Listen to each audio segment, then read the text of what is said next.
지난 몇 주 동안 우리가 산상수훈을 통하여서 마태복음 5장을 우리가 특히 보면서 하나님의 백성은 어떤 성품으로 우리가 살아야 될 것인가에 대해서 나눴습니다. 그래서 마태복음 5장 우리가 3절서부터 시작한 심령이 가난한 자는 복이 있나니, 심령이 가난한 자, 즉 하나님을 갈망하고 영적으로 굶주리는 사람들, 주님을 찾게 되면 주님께서 그들에게 천국을 주겠다고 약속하셨습니다. 애통하는 자는 우리의 잘못을 이해하고 회개하는 자, 눈물을 흘리며 통곡하는 자, 이에게는 하나님께서는 그들을 위로해 주신다고 했고, 5절에 온유한 자는 복이 있나니, 다시 얘기한다면 하나님의 말씀을 우리가 듣고 순종하는 자, 그리고 의에 줄이고 목마른 자는 복이 있나니, 하나님의 의를 우리가 실천하기 위해서 계속 갈망하는 자들에게는 하나님께서 그들에게 필요한 것들, 하나님께서는 천국을 그들에게 주시겠다 약속하셨습니다. 우리가 산상수훈의 첫 번째 4가지 그 성품을 얘기했었을 때에는 하나님과 사람의 관계를 두고 얘기하는 것입니다. 우리가 하나님을 구하게 되면 하나님께서 우리를 만나줄 것이고 우리의 문제를 다 해결해 주시고 그분과 같이 교제를 할 수 있는, 관계를 다시 맺을 수 있는 그 길을 열어주시겠다는 것입니다. 오늘서부터 긍휼히 여기는 자는 복이 있나니, 사람과 사람에 대한 관계를 얘기하는 것입니다. 하나님과 바른 관계가 세워진다면 당연히 우리가 사람과 사람의 관계가 바르게 세워질 수 있다는 얘기예요. 오늘 많은 사람들이 하나님과의 관계가 잘 세워지지 않기 때문에 사람과 사람의 관계가 그렇게 원만해지지 못한다는 것을 가르쳐주고 있습니다. 사람들이 진정으로 하나님을 섬긴다면, 우리 특히 믿는 사람들이 하나님과 바른 관계를 맺는다면, 바른 교제가 있다면 그 진정한 마음을 가지고 사람도 똑같이 우리가 되어야 된다는 것입니다. 그래서 우리가 십계명 보게 되면 하나님을 사랑하고 내 이웃을 내 몸같이 사랑하라 했을 때에 하나님과의 관계가 회복되지 않으면 절대 사람과의 관계가 회복되지 않는다는 얘기예요. 그래서 산상수훈에서는 하나님과의 관계를 회복하기 위해서는 아까 얘기했던 3절서부터 6절에 대한 그 성품을 우리가 받아야 되고, 그거로 인하여서 우리가 우리 형제자매들에게 바른 관계를 맺을 수 있다는 것을 지금 예수님께서 얘기해 주고 있습니다. 천국 시민은 우리의 성품이 변해됩니다. 우리 옆에 계신 분들에게 말씀하시기 바랍니다. 우리 성품을 바꿉시다. 예, 아무 성품이 아니라 예수 그리스도의 성품으로 바뀝시다. 예. 근데 왜 웃으세요? 자, 그러면 오늘 본 말씀, 이 긍휼이라는 단어는 도대체 무슨 뜻인가? 이 긍휼이라는 단어를 우리가 보게 되면은 특히 구약에서는요, 누군가가 필요했었을 때에 마음으로부터 우러나는 반응, 도와준다라는 뜻을 갖고 있습니다. 이번에 우리 이난희 집사님 그 아들, 큰 아들 윌리엄의 결혼식 때문에 애쉬빌 갔다 왔어요. 애쉬빌 그러면은 관광지고 많은 사람들이 찾아오는 곳이고, 그리고 애쉬빌이라면은 그만큼 또 부유층들이 사는 곳이라고 생각합니다. 호텔에서 나와서 보니까 그 부동산이 있어서 가서 보니까 유리창에 보니까 거기 집들을 보는데 대부분의 그 위에 있던 그 집들은 다 100만 불이 넘는 집들이더라고요. 어마어마하게 커요. 이런 집들 보면서 우리가 있었던 그곳이 싼 데는 아닌 것도 같습니다. 그리고 그 지역이 참 좋은 곳이었어요.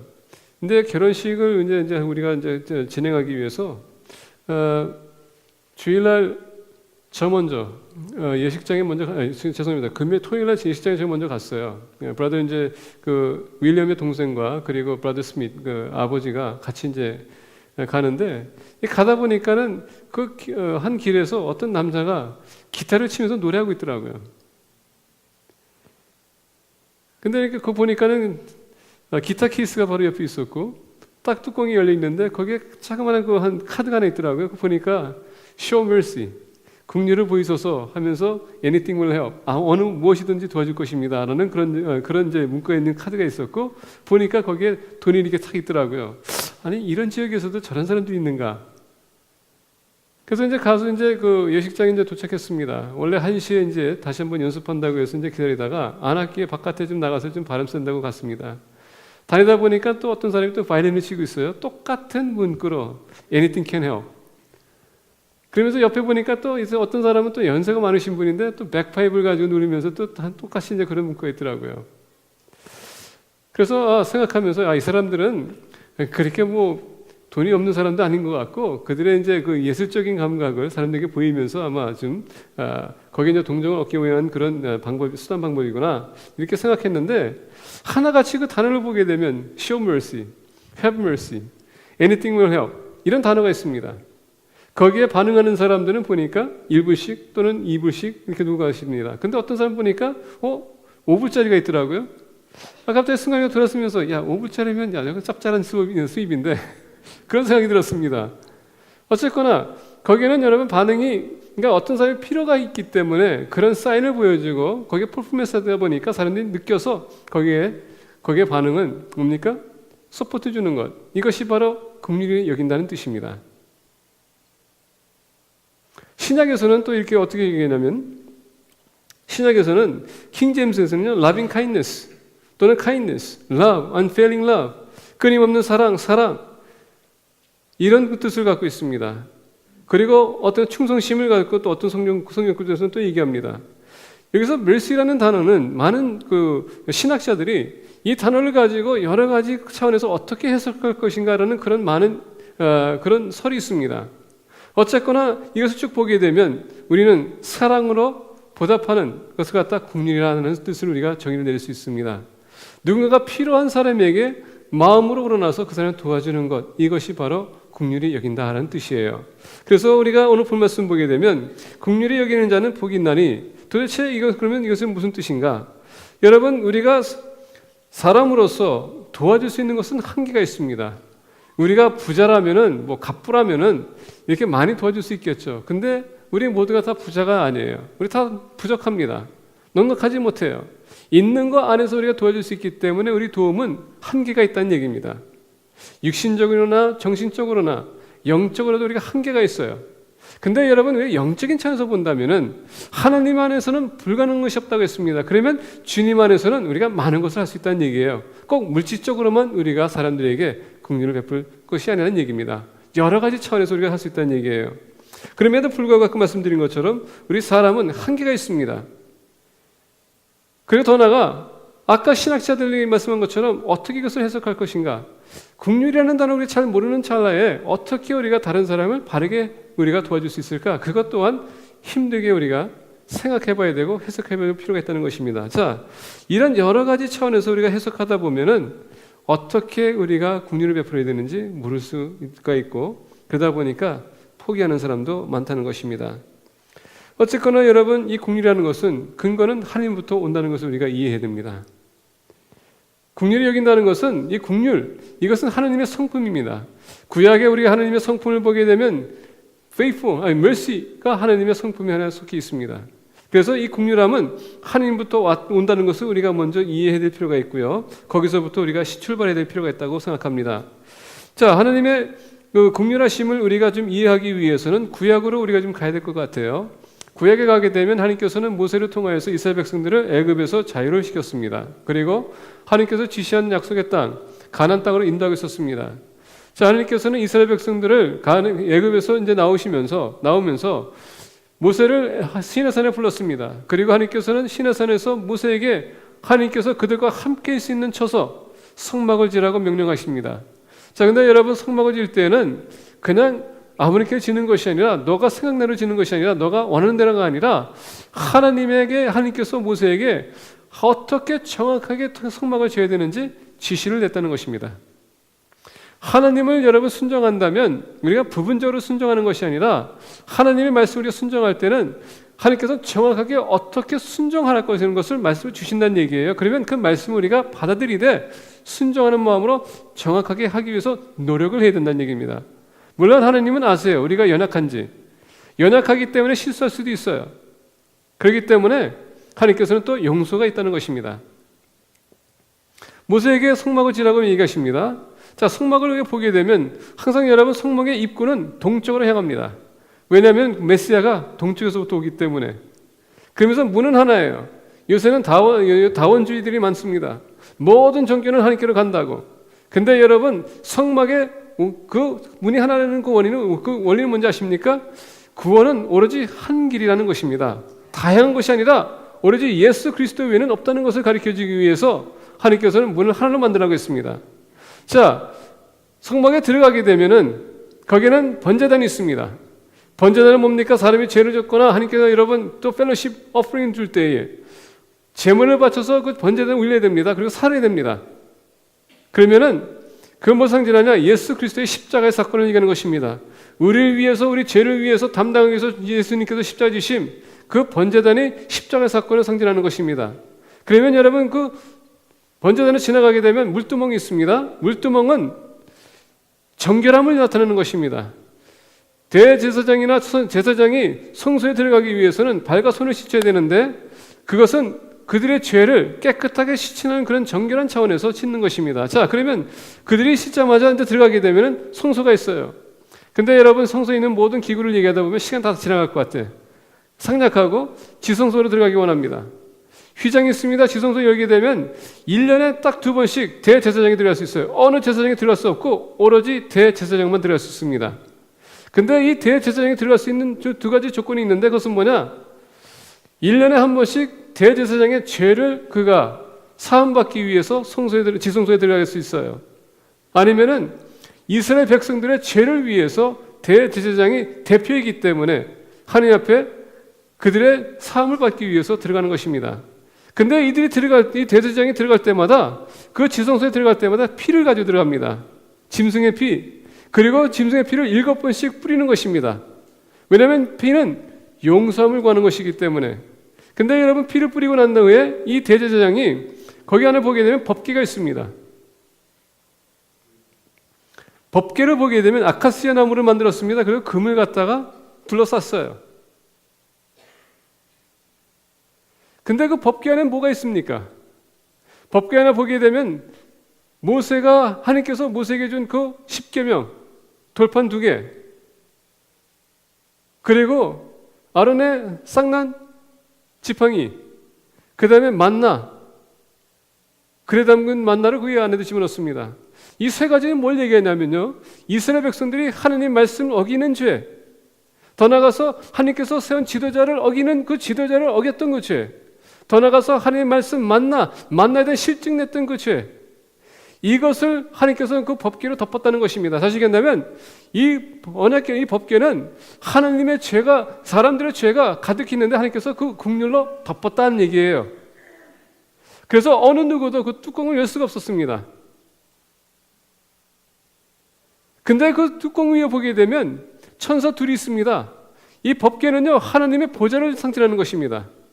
근데 천사 둘이 있는 것은 뭐냐면 하나님의 영광을 맡는데 그 중간 사이에 뭐가 있었냐면은 의자가 있었습니다. 이 의자가 여러분 속죄소라는 것입니다. mercy seat.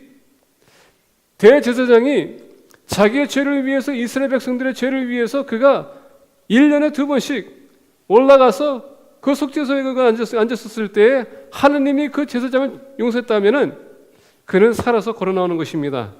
아니면 그 자리에서 하나님께서 치십니다.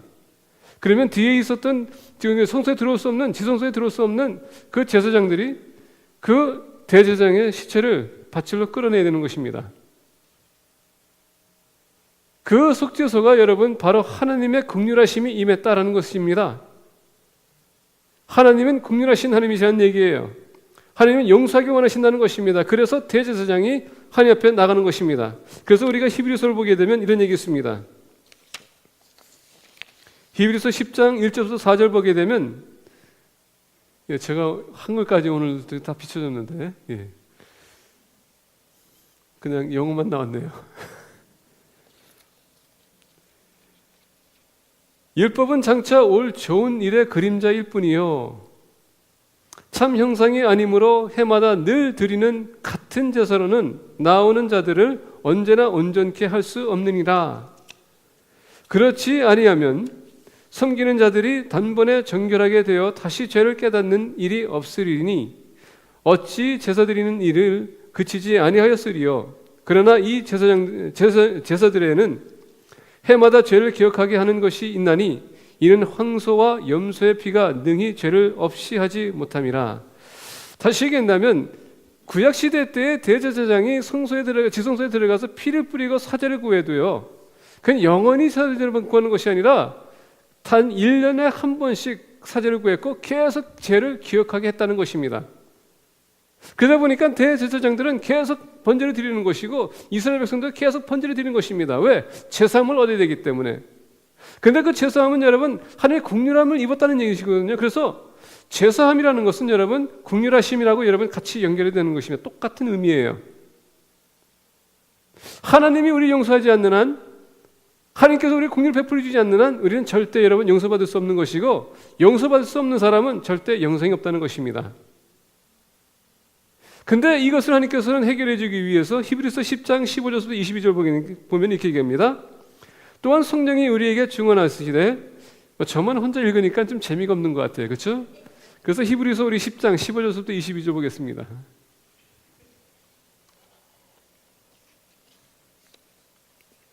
히브리서 10장 15절부터 22절 우리 보겠습니다. 우리 교독하겠습니다. 또한 성령이 우리에게 증언하시되,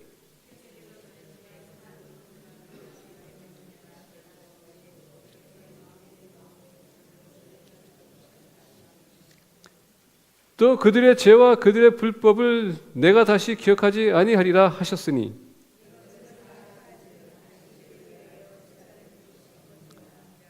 그러므로 형제들아 우리가 예수의 피를 힘입어 성소에 들어갈 담력을 얻었나니,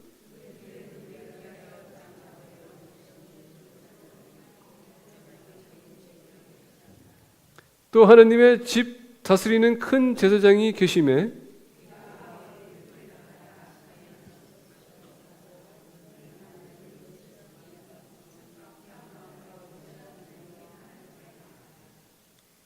자, 이렇게 본 말씀 보게 되면 아까 제가 구약의 시대 때 말씀했던 것처럼 히브리서 10장은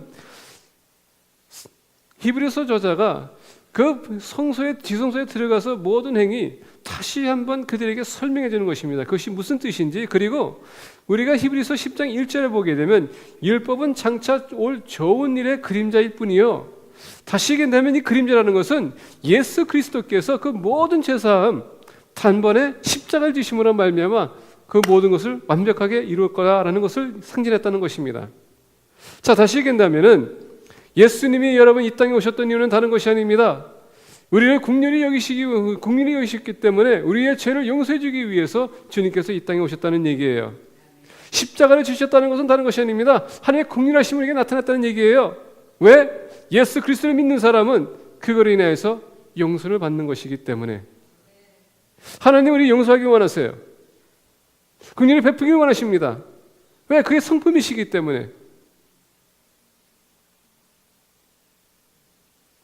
하나님은 오늘도 예수 그리스도를 통하여서 계속 용서하시고 예수님을 통하여서 우리에게 계속적으로 지속적으로 우리를 용서하시는 분이십니다. 우리가 예수 그리스도 앞에 나올 때마다 하나님께서 우리를 여러분 긍휼히 여기시고 우리를 용서해 주신다는 것입니다. 그 긍휼함을 입은 우리는 이제는 여러분 담대하게 주님 앞에 더욱더 나올 수 있는 것입니다. 그리고 만약에 우리가 죄를 졌었을 때에 우리는 계속 여러분 사죄를 구할 수 있는 것입니다. 근데 하나님은 한 번 용서하시는 분이 아니라 계속 반복해서 우리를 용서해 주시는 분이세요. 근데 더 나가서 여러분, 우리가 용서를 받았다면 우리 또한 용서를 해야 되지 않겠습니까? 그래서 오늘 우리가 본 말씀 보게 되면 다시 돌아가서 마태복음 5장 7절 후반절에 보니까 긍휼히 여기는 자는 복이 있나니 그들이 긍휼을 여김을 받을 것이며, 우리가 긍휼히 여기면 또한 우리도 긍휼히 여김을 받을 거라고 얘기하십니다. 자, 예수님께서는요 제자들에게 얘기합니다. 너희들이 용서하라. 너희들이 용서하지 않으면 나도 또한 너를 용서하지 않겠노라. 용서는요 용서받은 사람이 용서할 수 있는 것입니다. 근데 오늘 우리 사회는요 용서받는 사회가 아니에요. 또 용서를 구하는 사회가 아닙니다. 왜? 서로가 잘났다고 생각하니까. 왜냐하면 미국이라는 나라가 여러분 미이즘, 개인주의적인, 그리고 나 중심으로 사는 우리 사람들, 미국뿐만 아니라 지금 모든 세상을 보게 되면 지금 모든 것이 내 의지로 살고 있습니다. 나 아니면 중요한 것이 아니야. 그러다 보니까 내 의견에 안 맞으면 다 적입니다. 적이면 어떻게 됩니까? 그 사람이 용서를 구해도 용서를 안 받아요. 왜? 나하고 당신이 무슨 상관이 있는데. 이게 여러분 우리의 마음입니다. 그래서 용서할 수 없는 사회가 지금 됐습니다.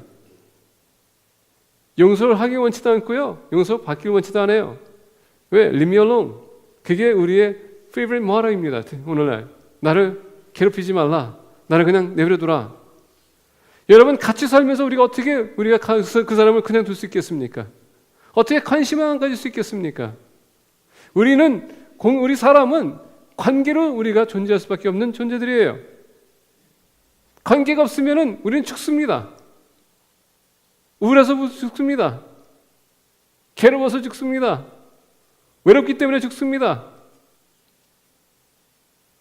그게 우리 존재들이에요. 만약에 사람이 혼자 사는 것이 좋았다면 하나님께서는 이불을 안 만들었겠죠. 독處하는 것이 좋지 않기 때문에 컴패니언을 만든 것입니다. 돕는 배필을 만든 거예요. 왜? 관계가 필요하기 때문에. 심지어 짐승세계에도 여러분 관계가 필요합니다.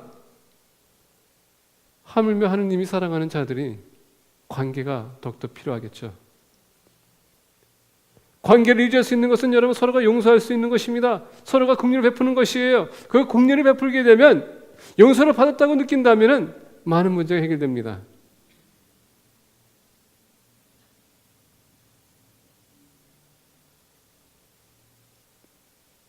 저는 어렸을 때 문제를 많이 일으켰던 아이예요. 여러분들 잘 아십니다. 동네에서는요, 제가 불대장이라고 소문난 사람입니다. 추운 겨울에 다른 사람이 성냥 한 박스를 가지고 불을 피우려고 해도 못 피우는 거 제가 한 겹이면은 여러분 모든 것을 다 태웠습니다. 그래서 무슨 일이 있으면은 저를 항상 찾아왔어요. 불러왔습니다. 전에 제가 말씀드렸죠. 옛날에 불꽃놀이 하다가 지붕 태운 적이 있다고. 예, 그거는 한 부분입니다. 동네에 가장 문제아이였기 때문에 항상 문제가 생기면요, 다른 집안 찾지도 않습니다. 제일 먼저 간 데가 우리 집이에요. 그리고 우리 부모님한테 내가 어디 있냐고 물어봅니다. 저는 아무런 문제 없이, 아무런 사고도 치진 것 없이 집에 들어가게 되면 우리 부모님이 날 불러요. 그러면서 너 오늘 어디 갔었어? 뭐 했어? 그 얘기하면요, 거짓말하지 마, 솔직하게 얘기해. 여러분, 부모님이 믿어주지 않는 건 얼마나 괴로운지 아십니까? 하도 사고를 쳤기 때문에.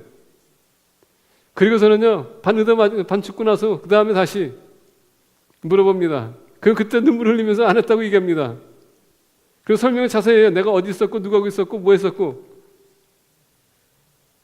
근데 여러분, 그때는 정말 억울하지만 사고 치고 들어왔을 때 아버지께서 그렇게 할 때는요, 마음이 되게 괴로웠어요. 아팠어요. 등이 떨립니다. 이제는 반 죽는 게 아니라 이제 다 죽었구나, 이런 생각했습니다.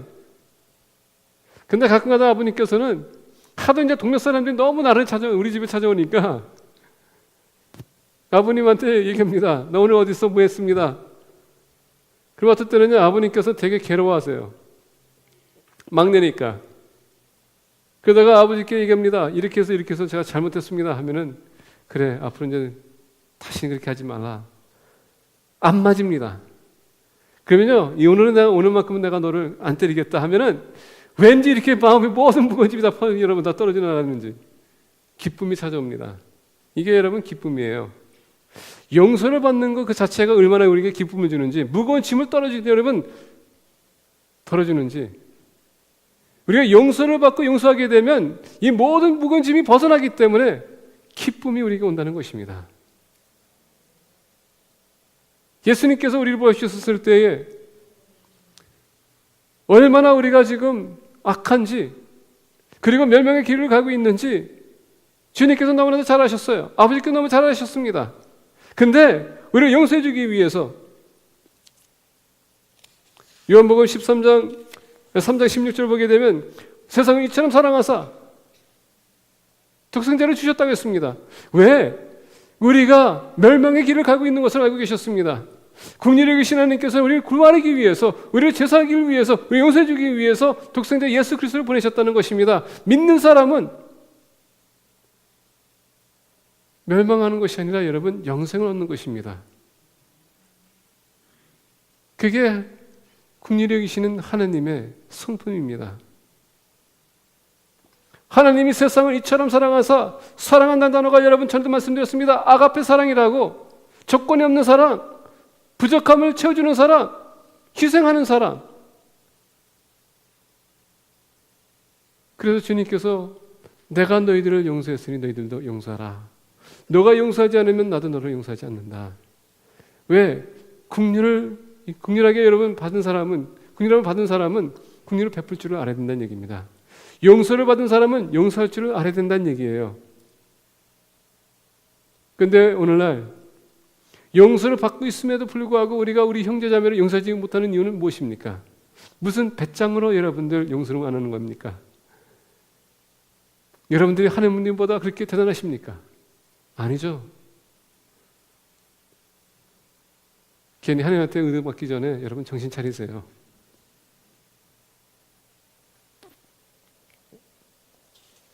예수님께서는 우리에게 긍휼을 베푸시면서 또 우리에게 긍휼을 베풀라고 우리에게 말씀하십니다. 특히 그 예가 어디서 나오냐면은 예수님께서는 가늠한 여인이 바리새인들한테 붙들려서 주님 앞에 데려나오는 모습을 볼 수가 있습니다. 바리새인들은 예수님 앞에 데려와서 예수님이 어떻게 할 것인지 지켜보고 있습니다. 예수님은 그 여인을 봅니다. 그리고 여러분, 예수님께서는 앉으셔서 땅에다 글을 쓰기 시작합니다. 어떤 신학자들은 그렇게 얘기합니다. 예수님께서 손가락으로 땅에다 글을 썼다는 것은 바로 너희들이 십계명을 생각하라. 십계명 뭡니까? 하나님이 사랑한다면 내 이웃을 내 몸같이 사랑하라. 용서하라는 것입니다. 긍휼력이라는 것입니다. 계속 재촉하자 주님께서 얘기합니다. 너희들 중에서 죄가 없는 자가 먼저 돌을 던지라. 근데 어린아이서부터 지극히 나이 든 사람까지 다 돌아갔더라.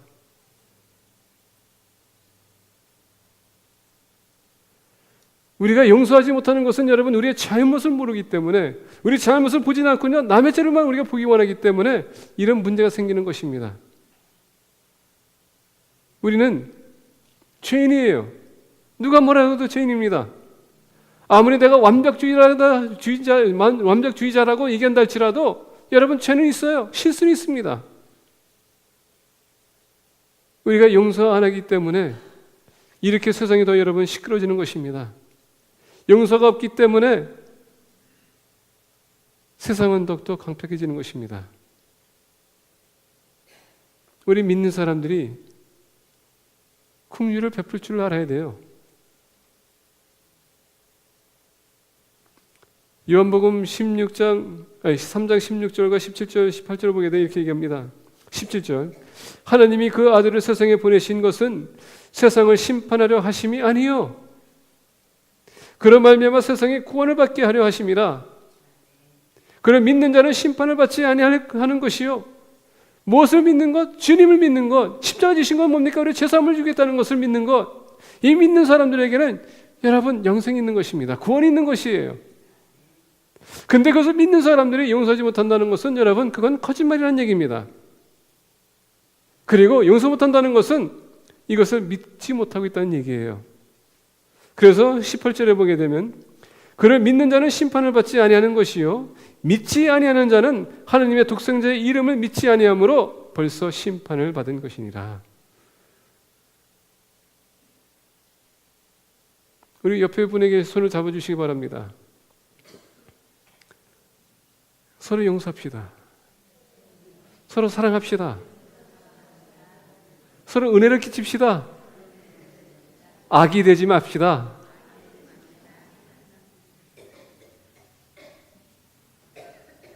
얼마나 여러분의 얼굴이 지금 밝아지는지 모릅니다. 그 사랑한다는 말,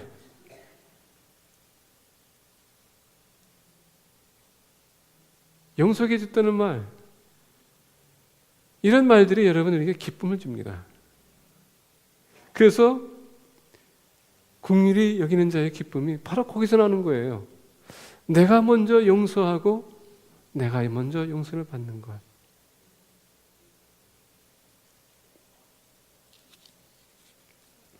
예수님은 우리를 불쌍히 여기셨기 때문에 십자가를 지셨습니다. 갈보리에서 예수님께서는 그 보혈의 피를 흘리셨습니다. 왜? 우리의 죄 사함을 주기 위해서. 그리고 하나님께서 요구했던 그 죄의 대가, 주님을 통하여서 아버지에게 만족을 시켰다는 것입니다. 그렇기 때문에 주님께서 우리를 용서했기 때문에 우리 또한 우리 형제자매들을 용서해야 되는 것입니다. 용서하지 않는다면 여러분들도 저도 마찬가지로 용서를 받지 못할 것입니다. 그러면 여러분, 우리가 어떻게 우리 형제자매들을 용서하고 긍휼을 베풀 수 있을까요? 이것을 나누고 말씀을 마치고자 합니다. 첫 번째, 왜 영어가 나왔지?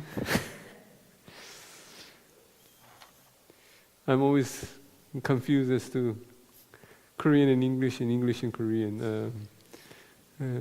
I guess preaching in 9:30 service and 11 o'clock service is just confusing my mind. 우리가 어떻게 긍휼과 형제 자매를 용서할 수 있을까? 누군가가 필요함이 있을 때에 그냥 스쳐 지나가는 것이 아니라 여러분, 우리가 도와줄 수 있는 만큼 도와주는 것입니다. 그게 물질이 될 수 있고요, 내 육신이 될 수 있고요, 정신적으로 우리가 상담할 수 있는 것이고, 영적으로 우리가 같이 기도할 수 있는 것입니다.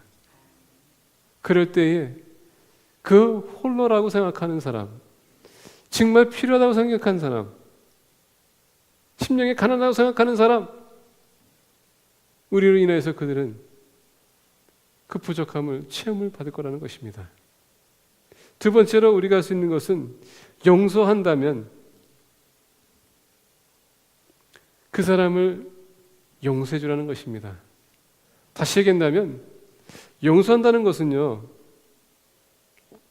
포인트 A에서 포인트 B. 강목사님 죄송합니다. 이거 피굴자들 던지려고 그래요. 나중에 추석하시기 바랍니다. 포인트 A에서 포인트 B. 용서한다는 것은요, 이렇게 던지는 겁니다. 나에서 멀어졌다는 얘기예요.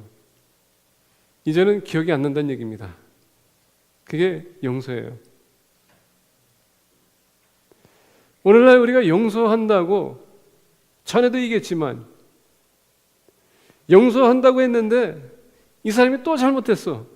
그런 지난 과거처럼 하나 둘 셋 넷 다 설명하면서 그 사람 용서한다 그러면요, 애초부터 여러분도 용서한 것이 아니었었어요. 용서라는 것은 더 이상 기억하지 않는다는 뜻이에요. 하나님께서 우리의 죄를 여러분 용서하지 않는다는 것을 덮었다는 것은 더 이상 기억하지 않겠다는 얘기입니다. 우리가 주님의 보좌 앞에 설 때에 그 죄가 여러분 이제 더 이상 하나님께서는 없었다, 해결했다는 얘기예요. 그런 마음을 가지고 우리 용서할 때에 용서해 주라는 것입니다. 또 잘못했다면 그것만 가지고 얘기하세요. 왜 다른 것까지 다 붙여가지고 거기서 얘기합니까? 아직도 용서가 안 됐기 때문에.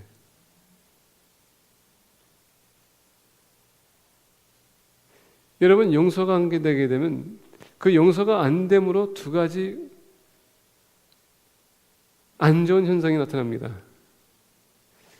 누군가가 나한테 잘못을 했었을 때 용서가 안 되면요, 그게 여러분 분노가 생깁니다. 분노가 생기면 스트레스가 쌓여요. 스트레스가 쌓이게 되면 어떻게 됩니까? 마치 지난번에 뉴스에 보니까 직장이 잘렸다고 동료들 총을 쏴서 죽이고 그 다음에 상사 직원까지 쏴서 죽이려고 하는 그런 해프닝, 자기 분노에 못 이겨서 자기까지 쏴 죽이는 그런 현상이 일어난다는 것입니다. 두 가지 현상, 분노에 스트레스가 쌓이게 되면 다른 사람에게 피해를 준다는 얘기입니다. 두 번째 현상은 나에게 피해가 와요. 왜? 스트레스가 계속 쌓이게 되면 70%의 여러분 병이 스트레스로 온다고 합니다. 그리고 스트레스로 인해서 여러분 많은 사람들이 풍이 온다고 합니다.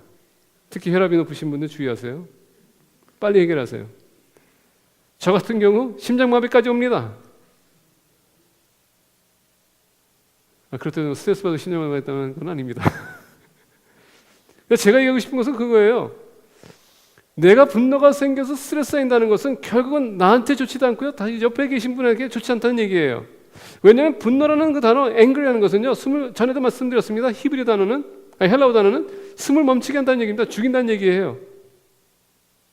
그래서 우리가 용서해야 된다는 것입니다. 그들의 성품도 그렇고 그들의 습관도 그렇고 우리가 용서해 줘야 돼요.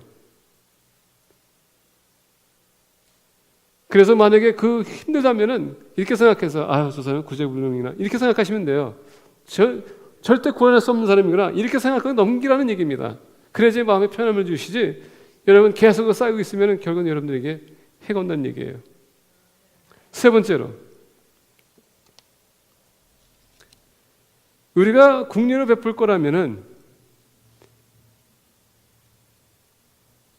그 사람들을 이해하는 마음을 가지고 하라는 것입니다. 오늘 막 스트레스 받는 사람 보게 되면 나 그 사람 다 이해가 안 가. 도대체 무슨 이해가 안 간다고. 이해가 안 가니까 여러분 그런 문제가 생기지, 만약에 이해가 갔다면 그런 문제가 생기겠습니까? 이해하려고 노력하라는 것입니다. 왜 그 사람이 그렇게 했을까? 이해하게 되면 용서가 돼요. 예수님께서 이 땅에 오셨던 이유는 다른 것이 아닙니다. 우리 사람들이 얼마나 힘들고 연약한지 그것을 본인 스스로가 느끼기 위해서 오신 것입니다. 그리고 우리가 상하는 그 고통까지 주님께서 모든 것을 감당하기 위해서 오셨어요. 근데 그것을 체험하기 위해서 오셨다는 것입니다. 그래서 히브리서 보니까 주님이 그 모든 것을 다 감당하셨기 때문에, 경험하셨기 때문에 우리가 여러분 이 세상에서 왜 우리가 죄를 졌는지, 왜 따르지 못했는지 거기에는 변명을 못한다고 합니다. 왜? 주님께서 이미 다 우리가 겪은 것을 겪었기 때문에. 다시 얘기한다면 주님이 인간을 이해하기 위해서 육신의 몸으로 오셨다는 것입니다. 물론 십자가 사건도 있어요. 근데 반면에 우리 사람을 이해하기 위해서 유혹받는 것이 어떤 것인가, 사단에 미혹받는 것이 어떤 것인가, 사람들로 인해서 여러 번 핍박받는 것이 어떤 것인가, 고난당하는 것이 무엇인가, 죽음까지도 심지어 다 이해하기 위해서 주님께서 오셨다는 것입니다. 그 주님이 우리를 용서해 주셨는데 우리가 우리 형제자매를 용서하겠다면 이해해야 되지 않겠습니까? 우리가 그 사람 이해하게 되면 그래서 그랬구나, 더 빨리 쉽게 우리가 해결할 수 있다는 얘기예요. 용서할 수 있고. 네 번째로, 아까 말씀드린 것처럼 우리 모두가 자라온 배경과 환경이 틀립니다. 우리의 풍습도 다 틀려요. 우리의 입맛도 틀립니다. 우리 성품도 당연히 틀립니다. 이해할 거라면, 우리가 긍휼을 베풀 거라면 그 사람들의 성품까지도 여러분 긍휼히 여기라는 얘기입니다.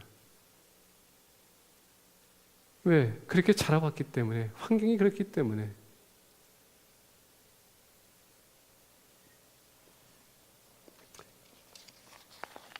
만약에 사람이 도움이 필요하다면 도움을 주는 것입니다.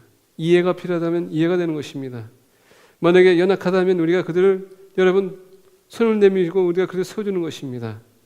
만약에 연약한 사람이 있다면 우리가 그 사람을 탐나게 권면해 주는 것입니다. 만약에 소극적이라면 우리가 가서 그 사람들을 더욱더 엔터테인할 수 있는 그런 공동체가 되어야 된다는 것입니다. 우리가 긍휼히 여길 때에 하느님으로부터 우리도 또한 긍휼함을 받을 것입니다.